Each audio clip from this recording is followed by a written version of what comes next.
È il primo soprattutto per la portata operativa di questo protocollo, che prevede una garanzia di vigilanza da parte nostra rispetto ai bandi delle gare che escono. È uno dei primi anche a livello nazionale. È sicuramente quello unitario di maggior prospettiva rispetto a un futuro di legalità, contro il malaffare, contro quelle cooperative che sono cooperative sociali solo di nome, ma di fatto vanno ad inquinare il mercato. L'oggetto è il protocollo sulla legalità in materia di appalti pubblici e sottoscritto dalle 3 centrali cooperative venete, Federsolidarietà Confcooperative, Lega Coop e AGCI, e dalle organizzazioni sindacali FP-CGL, FP-CISL, Fisascat-CISL e WIL FLP.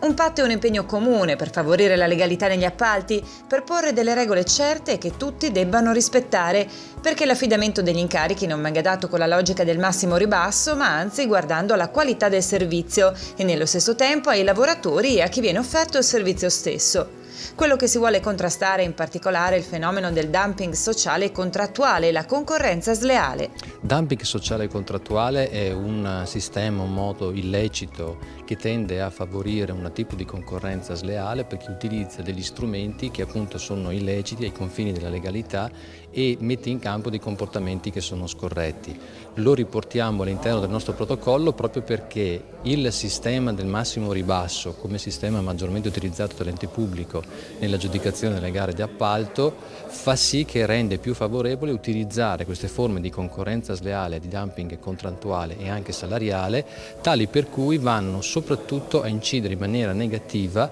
su quello che è il lavoro sociale. Noi dobbiamo partire dal presupposto che la persona deve essere sempre al centro delle nostre azioni e dei nostri interessi.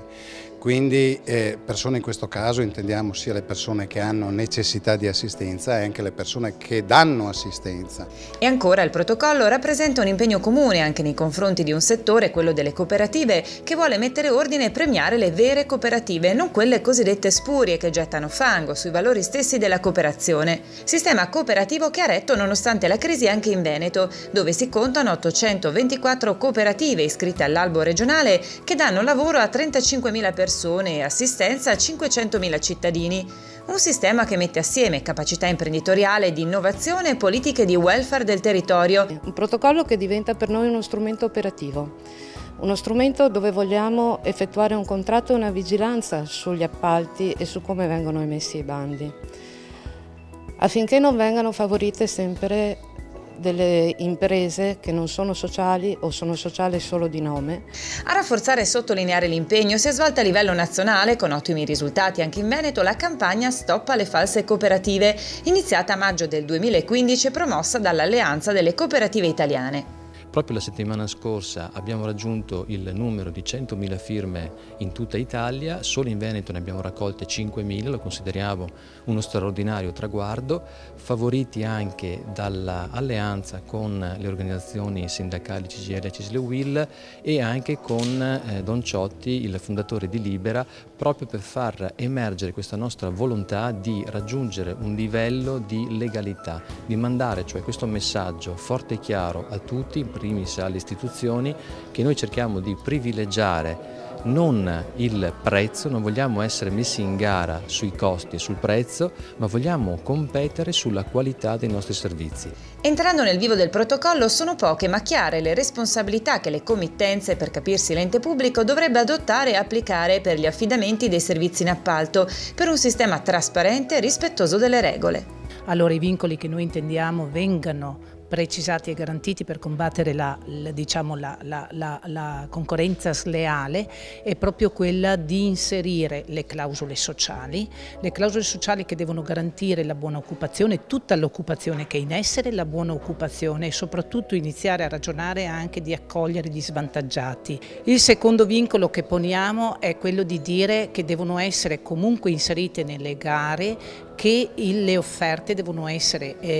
garantite con il costo del lavoro, con le tabelle ministeriali. Nel protocollo non manca naturalmente anche un capitolo inerente alla vigilanza e il controllo da parte delle committenze sulla regolarità dei servizi affidati ed erogati. È un controllo eventualmente individuale le situazioni anomale, le situazioni sbagliate, le situazioni che vanno solo a danneggiare sia la categoria delle cooperative sia quanto riguarda i lavoratori.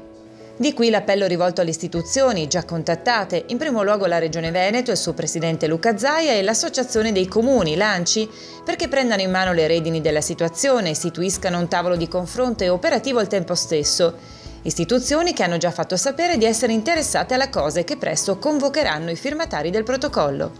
Cara Regione, tu sei l'ente che deve coordinare, benissimo, e allora metti intorno a un tavolo tutti i soggetti